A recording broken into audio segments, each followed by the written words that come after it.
Hello traders, welcome back to my channel. In this video we are going to be talking on whether to be trading order blocks or fair value gaps. All right, so this is an example of a trade taken based on the fair value gap. This is another trade that you are going to see which is based on the order block, right? So this is on the replay mode, guys. When I play out, you guys are going to see. Now we are going to be examining whether it's good, or for those people who understand, we are going to be explaining briefly what order blocks are, what fair value gaps are, which ones are most traded, or which ones are most preferred.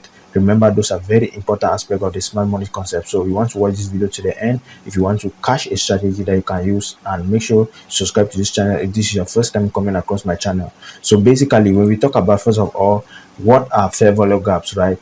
Now fair value gaps are defined as the volume, right? We have volume in the market which actually leaves behind space between a subsequent candle and a candle after the body of the big candle, right? So in this situation, when you see any successive three candles that are formed, you see that everywhere you see momentum candle that's formed with this kind of pressure, right?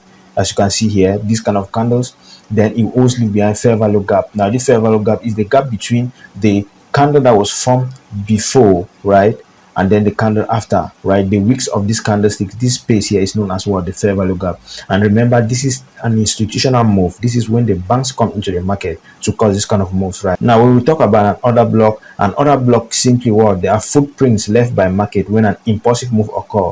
Order block is the last candle before the strong move that creates an imbalance. And remember, this imbalance is also known as the fair value gap. So you can call this fair value gap an imbalance. That's the difference, right? So the candlestick that was formed before this imbalance is known as what? Is known as the order block, while the imbalance itself is known as the fair value gap. You get? So now these are in moves that are actually created by the banks. If you want to understand these, guys, then you are going to see how it works in the chart. You can catch very good trade opportunities based on this, and I've made videos and I explain these concepts. Now if you look at this, we are talking on whether you should be trading fair value gaps or the order blocks. Now remember, whenever we have a big move in the market, right, price will usually leave behind that particular type of candles that we talked about. Now if you see, this is a situation where the banks actually control the market. Now let's go to maybe the 4 hours time frame so that you can see, we can filter out noise. This is an example of JPJ, and guys, I'm going to explain to you guys here,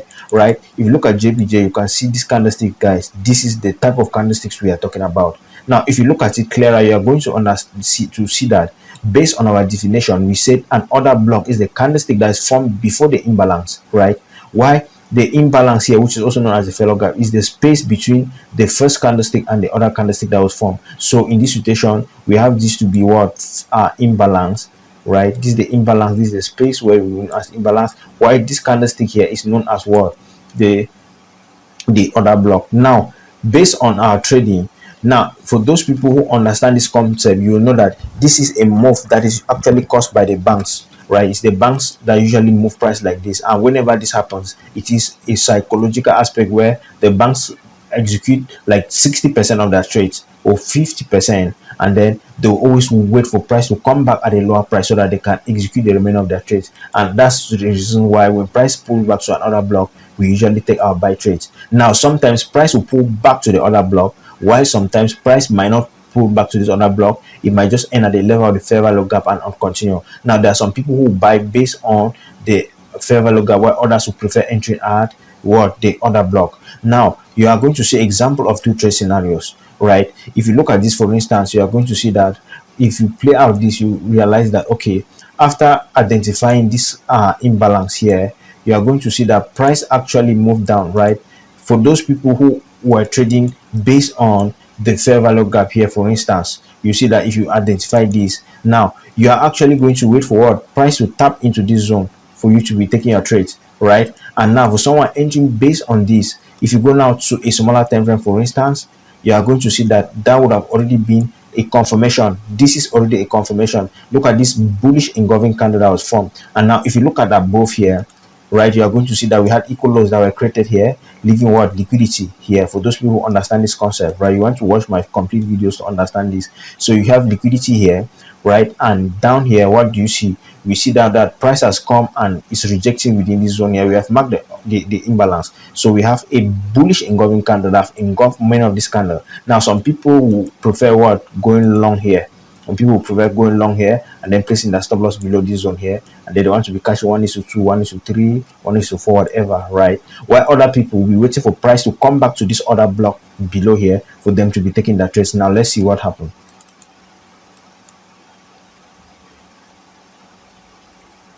All right, you see now in this situation, price finally did not pull back to the order block here. What happened? Price just went up further and further. So even if you wanted to catch 1:6 risk to reward ratio, you would have caught it based on this trade. And remember, that is a strategy on its own, right? Now you are going to see another example that occurred in US dollar Japanese yen, right? Now if you look at it clearly, if you zoom out your candles, you are going to see here that here we have imbalances that have been created here, imbalances, right? We have, this is the candlestick that catapult this move up, right? Remember, the candlestick that leads to this strong impulsive move that actually broke structure, right? This is what we call break of structure, because price is in an uptrend and then price has closed above that zone there. So what happened? Price, this zone catapult this move here, and this is known to be the order block. Now in this situation, you can wait for price to pull back here, while other people will actually be doing what? Other people will be looking for maybe imbalance, right? For people who are waiting to enter based on the imbalance, now we'll just mark out this zone above here, right? Remember, these are all valid strategies, guys. You can use any of them, right? But now you see all of them have advantages and disadvantages. Now if you are waiting to enter based on this, right, sometimes you can enter earlier and you catch the move, while if you are waiting to enter based on the other block, price might not get to the other block. In another hand, if you are waiting sometimes to enter earlier, you can enter and then get stopped out because price comes down to the other block instead, right? So in this situation here, price instead came down here. Now if you are entered based on this, you are going to see that, okay, look at what happened, guys.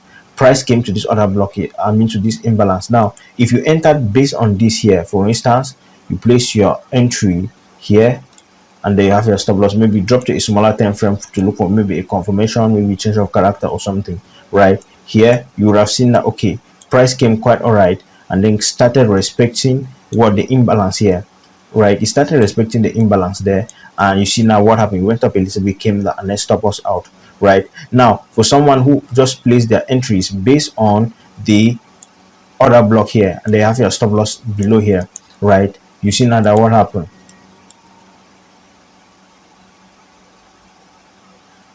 You see that? So you see now that if you had entered this trade based on what the order block, you would have won. And in this other hand, if you entered the trade based on the order block, price wouldn't have even gotten to your level before executing, so you would have missed out the trade. So at the end of the day, it is to pick out what you find very enticing to you, or what you have back tested and you think that it works for you most. Now the most thing is to what, identify the concept, understand the concept. Like here for instance, if you look at the concept based on what you have explained, this is a very good example of what an order block.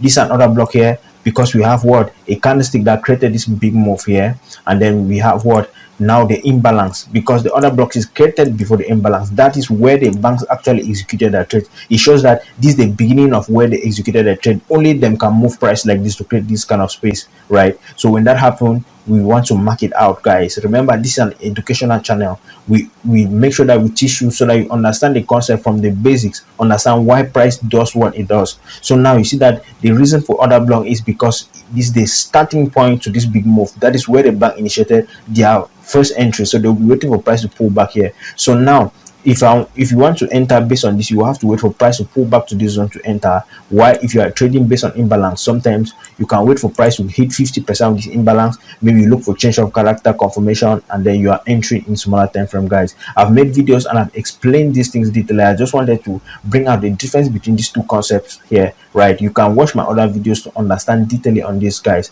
And also, if you want to partake on our mentorship program where you are going to be getting this thing detailedly, getting one-on-one Zoom meeting with us, we have a 50% promo running, guys, at a very cheap price. So you want to partake in this, just make sure you write us. We are going to leave a link in this video's description below, and also in a pin comment so that you can write us up, and then you join our mentorship program where we are going to teach you all of these aspects, including risk management, how you can come up with a trading plan, how you can trade profitably, guys. Thank you so much for watching. If you found the video helpful, give me a thumbs up. Make sure you subscribe to this channel. See you in the next video.